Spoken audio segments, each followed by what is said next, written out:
Again, welcome back to Triforge Smithing. We're going to go over the story of what a catastrophic failure looks like when you're trying something and you screw it up. All right. First things first, we did the coke forge concept of actually getting our coke forge up and running.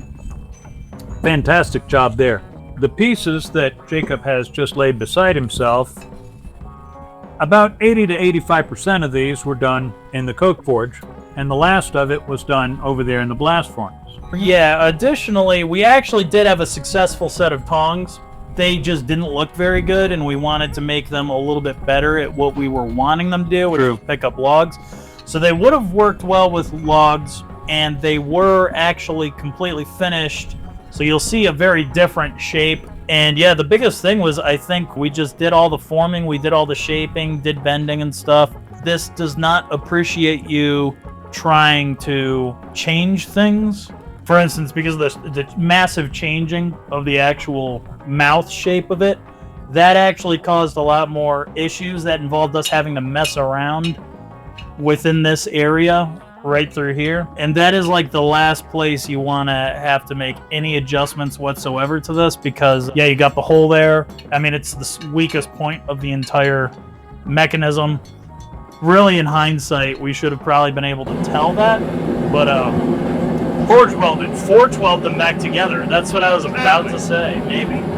If it weren't for those holes, we had something going there. Yeah. Something very nice.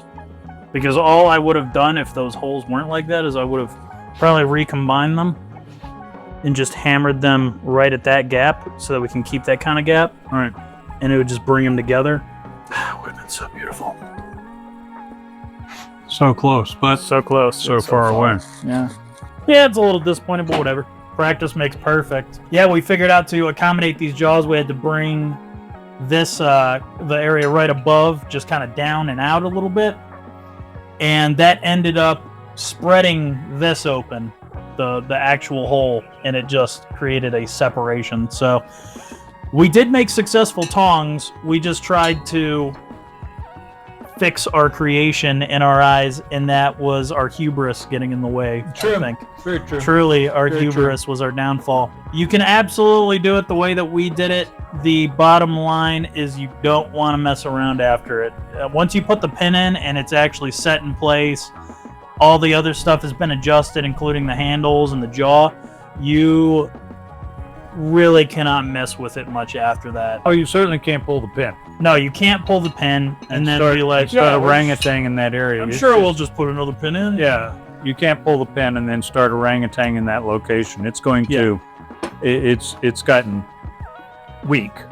Yeah. And therefore, it breaks. Yeah. And then you cry a little bit, and then you knit it up and decide, well, fortunately, we've got another bar, and we can do this again, and we'll hopefully show you a better, more successful attempt the next time out. Yeah. I mean, we could have made this design in the first place if we actually had any idea of what we were really looking for. Right. Because we were just like making something that was vaguely tong-shaped and vaguely worked as a tong. We had found that we had left the hinge points too tight, and because of that, we decided to take the pin out and then reshape that area.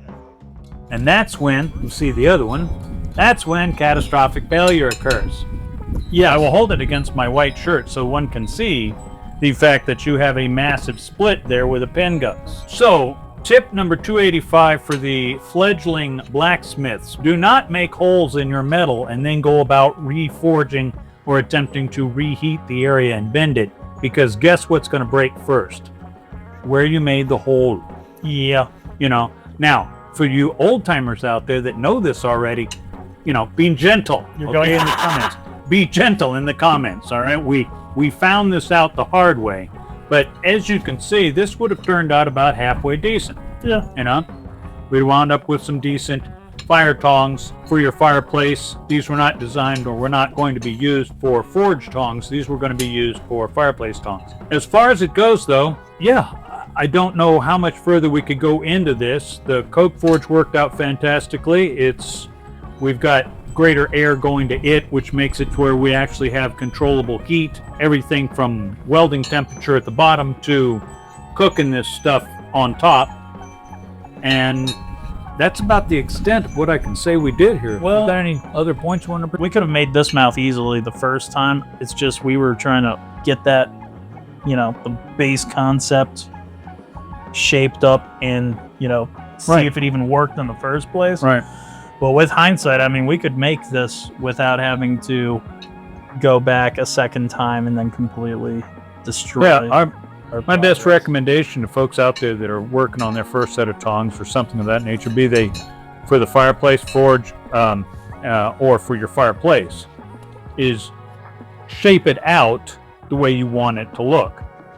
Then set the position that you want the hinging point to be. Make that last. All right? Make these two mirrored to one another and go, great, this is what we want.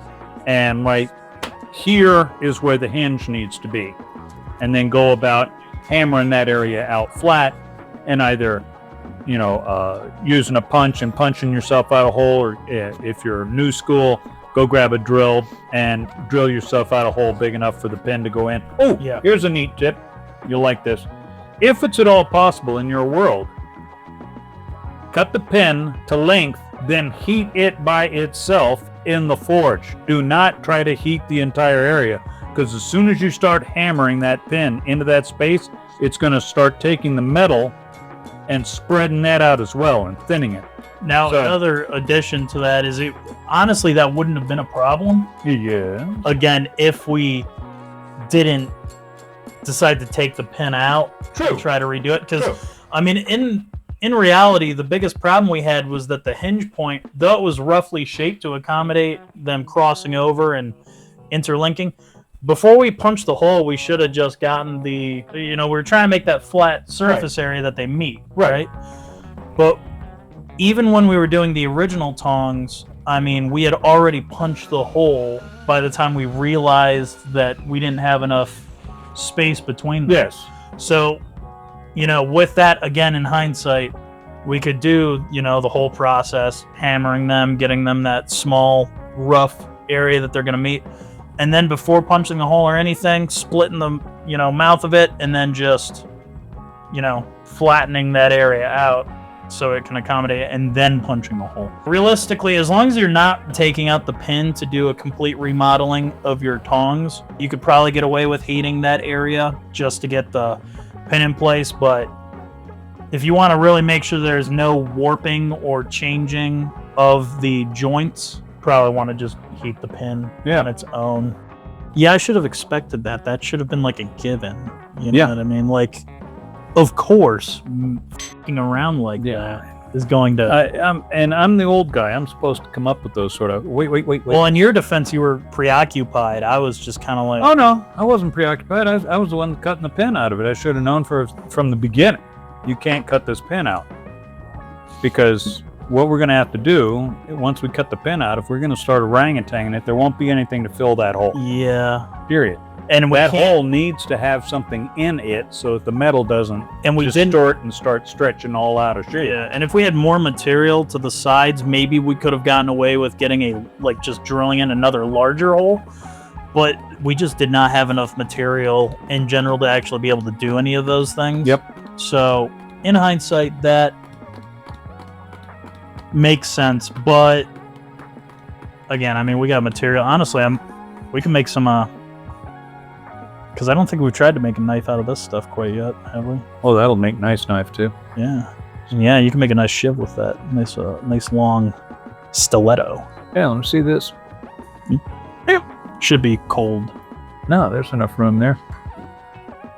Because you flattened this. Yeah. Keep the round. Yeah. Outstanding. Yeah. That just boogered out entirely. You could probably do it. Oh, there we go. Nice. Did you get that on recording? Jack, people.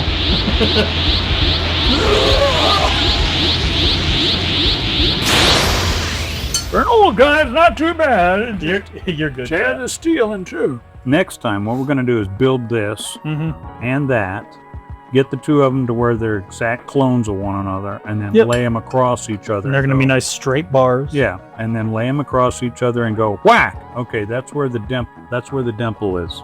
Dandy.